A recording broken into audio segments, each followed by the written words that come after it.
looking at? I would appreciate if you were nice, but then I don't get to eat kids for Christmas. So please, be a little naughty.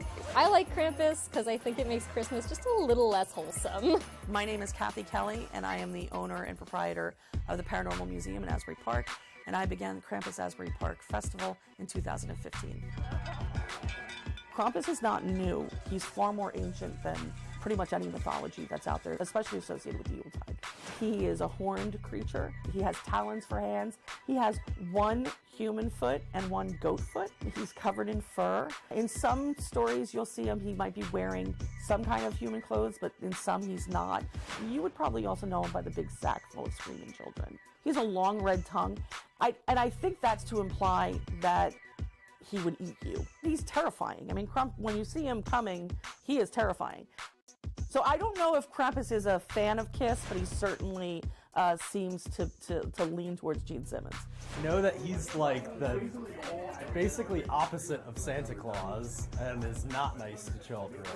You don't want a visit from him on Christmas Day, that's for sure.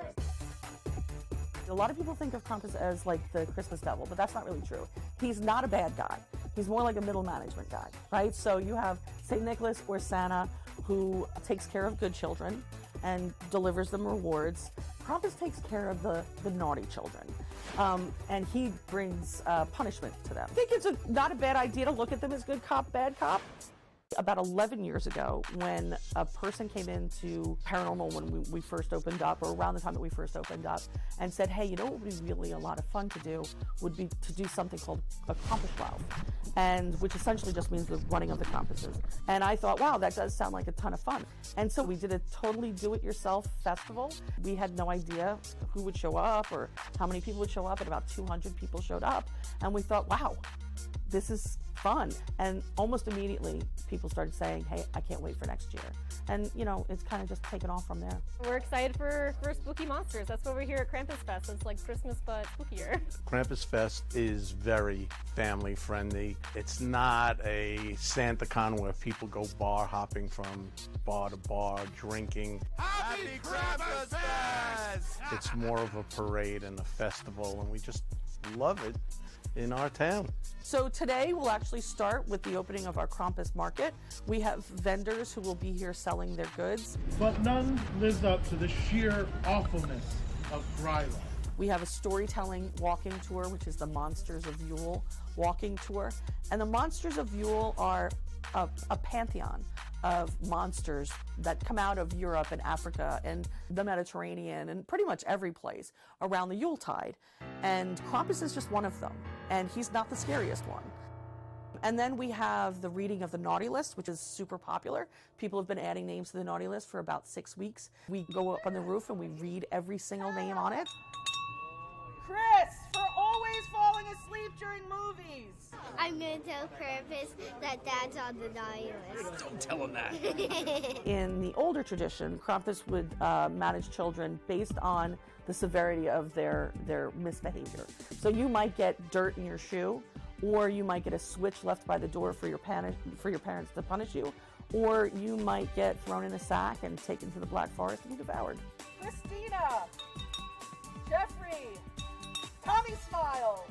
They love to be a part of it. That's a good one. And when I'm standing up there and I say your name out loud to all the world, for all the world to hear, you're a part of this now. You're a part of the folklore. You're a part of the legend now. And of course we do Krampus caroling. Ding dong, terror will come by. The Krampus trains are ringing. You know, so we got to get our songs out there. We have to sing to the big guy. Run and avoid them. Run from pandemonium. And then we'll line them up and we will march. I call it the Krampage. We will Krampage down to Kennedy Park, where we have 2 sections set up for people to fill in to watch it.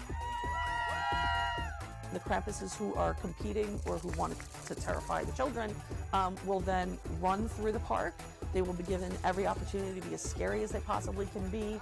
We will allow the kids and the people who show up to watch this, we'll allow them to choose their Krampus for this year. We will crown him or her, and we take pictures. 1, 2, 3, here you go. As the winning Krampus, my responsibilities is to do what all Krampuses do and spread the good word of Krampus and make sure those naughty kids are watching their steps. Be a nice kid, because if you're naughty, I'm coming for you. And then we go to the Krampus tree lighting. Everybody else calls it a Christmas tree lighting. I call it a Krampus tree lighting. 3, 2, 1.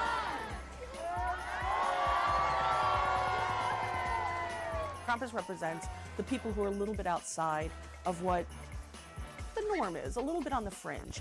And, you know, we're your tribe. If you can create that kind of island of misfit toys for people, you know what I mean? What I love is everybody that comes here, they get it.